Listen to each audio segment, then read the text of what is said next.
ولكن لا تشعرون. سبحان اللہ سبحان اللہ. اللہ فرماتا ہے اے لوگوں جو اللہ کی راہ میں قتل کیے جائیں، جو اللہ کی راہ میں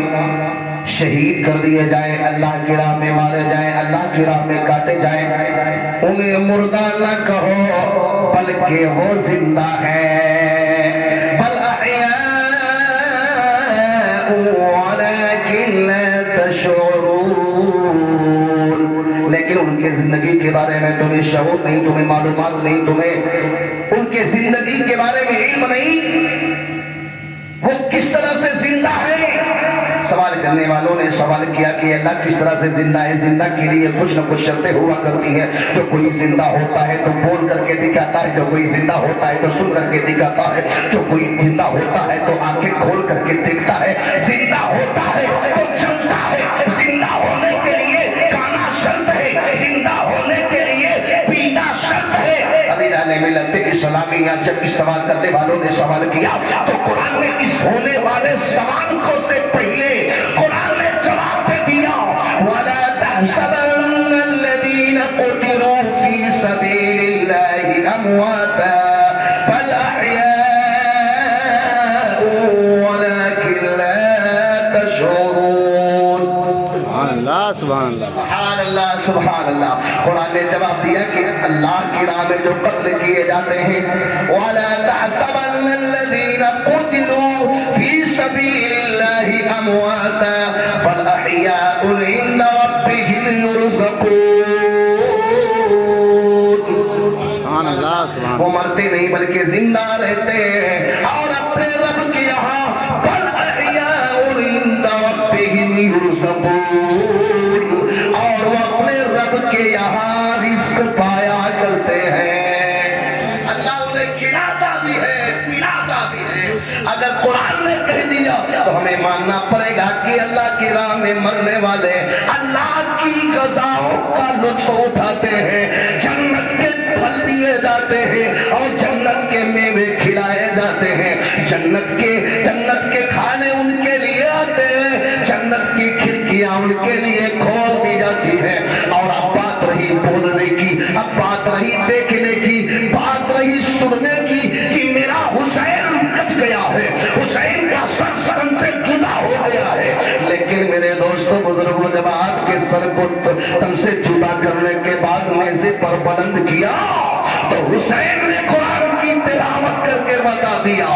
کہ اے کٹنے والوں یہ مت سمجھنا کہ حسین کا جسم الگ ہے، سر الگ ہے تو جسم سے سر ہی الگ ہوا ہے. حسین قرآن سے کل بھی وابستہ تھا، آج بھی وابستہ ہے. قرآن کل بھی حسین پڑھتا تھا، آج بھی پڑھ رہا. حسین کے اس سر اقدس سے قرآن کی تلاوت کی آواز آ رہی تھی.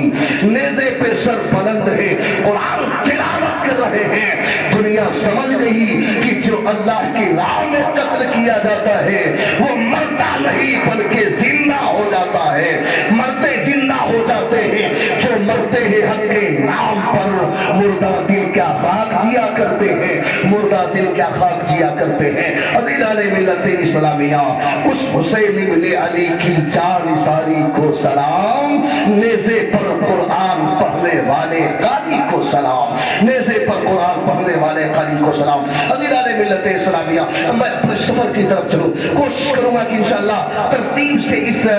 مارکہ کربلا کا واقعہ جو شہادت کا واقعہ ہے آج میر بیان کرنا ہے. اللہ کے محبوب صلی اللہ تعالی علیہ وسلم کی آل پاک کا جو واقعہ ہر سال سنایا جاتا ہے، مدینہ سے لے کر کے مکہ تک، مکہ سے لے کر کے کربلا تک کا واقعہ میں نے اپنے لب و لہجے میں سنا کر کے آپ کو یہ 5 دن مخاطب کیا. آج 6واں دن ہے میرے خطاب کا، یعنی 7واں اجلاس ہے لیکن میرے خطاب کا 6واں دن ہے. عزیزان ملت اسلامیہ امام پاک علیہ السلام، حضرت امام علی مقام امام حسین رضی اللہ تعالیٰ عنہ اور ان کے عیز و اقارب، ان کی اہل بیت اور 72 جانثار مکہ سے چل کر جب کربلا چلے ہیں، سواریاں چلی اور چلتی رہی اچانک سواریوں نے جب پاؤں روک دیا میرے امام نے کہا اے لوگوں یہ بتاؤ میرے ساتھیوں بتاؤ کون سی جگہ ہے تو آواز آئی کہ یہ عرض نینوا ہے دوسری آواز آئی کہ یہ عرض ماریا ہے تیسری آواز آئی کہ یہ دشت کربو بلا ہے آواز پر آواز آ رہی ہے میرے حسین سمجھ گئے کہ اسی میدان کے لیے میرے نانا جان نے مجھے پالا تھا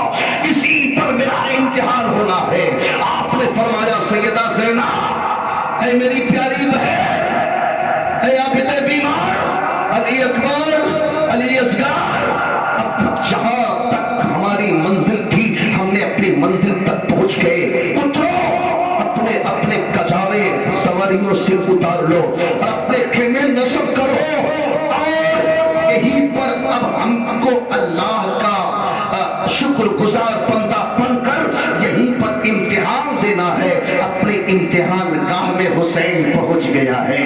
اللہ کے محبوب نے نانا نے جس دن کے لیے پالا تھا حسین وہاں پر آ چکا ہے سب نے اپنے اپنے خیمے گاڑے اور سواریوں سے کجاوے اتارے گئے کھانے پینے کا سامان اتارا گیا بستر اتارے گئے عزیزان ملت اسلامیہ اب مجھے کہنے کی اجازت دو آگے بڑھو حسین اعظم کا خیمہ جو کربلا میں لگ رہا ہے وہ 2 محرم الحرام کی جو ہے تاریخ ہے کتنی تاریخ ہے یاد رکھیے گا 2 محرم الحرام کو میرا حسین کربلا پہنچا ہے اور کربلا میں خیمہ لگا دیا گیا خیمہ لگاتے تیاری کرتے اور وہاں پر جو ہے انتظام کرنے میں سورج لپکنے لگا اپنی کرنوں کو سمیٹ کر کے ڈوبنے کی کوشش کر رہا ہے حسین کہتے سورج ڈوبنا مات حسین کربلا آ چکا ہے گواہ رہنا کہ حسین کسی یزید کے دھمکیوں سے نہیں کسی یزید کے پاور کی وجہ سے نہیں حسین کسی کے دباؤ میں نہیں بلکہ عظمت کعبہ حسین کے ذمے شریعت کا پاس حسین کے ذمے میرے نانا کے دین کی عظمت حسین پر ہے عظمت کعبہ حسین کے ذمے دی گئی ہے اسلام اس وقت حسین کے پشت پر سوار ہونے والا ہے اے سورج ڈوبنا مت گواہ رہنا اسی کو بچانے کے لیے حسین کربلا آ چکا اسلامیہ حسین کے خیمے لگا دیے گئے سورج ڈوب گیا رات گزرتی جا رہی ہے تمام اہل بیت اطہار صحابہ اکرام نبی کے گھر والوں نے اپنے اپنے خیمے لگانے کے بعد اللہ کا سب سے پہلے سجدہ شکر ادا کیا اور جو حسین نے پہلا سجدہ کیا ہے کربلا میں تو پہلے وہ ریگستان تھا کسی کام کا نہ تھا لیکن جب حسین اعظم نے آخری سجدہ کیا ہے تو کربلا نہیں بلکہ عرش معلیٰ بن چکا ہے نعرہ تکبیر نعرہ رسالت علماء اہل سنت سبحان اللہ یہ دیکھیے ہمارے محب گرامی آپ دیکھتے جائیے اپنے ماتھے کی نظر سے میں بھی آپ کا امام رہ چکا ہوں یہ بھی آپ کے امام رہ چکے ہیں اور امام کی بات چل بھی رہی ہے بہت بہت شکریہ انشاءاللہ اب اور کرنٹ ملے گا اب بولنے میں اور حوصلہ ہوگا میں نے کل ہی کہا تھا کہ اسٹیج پر جب پڑھے لکھے لوگ ہوتے ہیں تو بات اور اچھی ہوتی ہے سجدے میں ہوتے عرش معلیٰ بنا دستے بلا کو عرش کا زینہ بنا دستے بلا کو عرش کا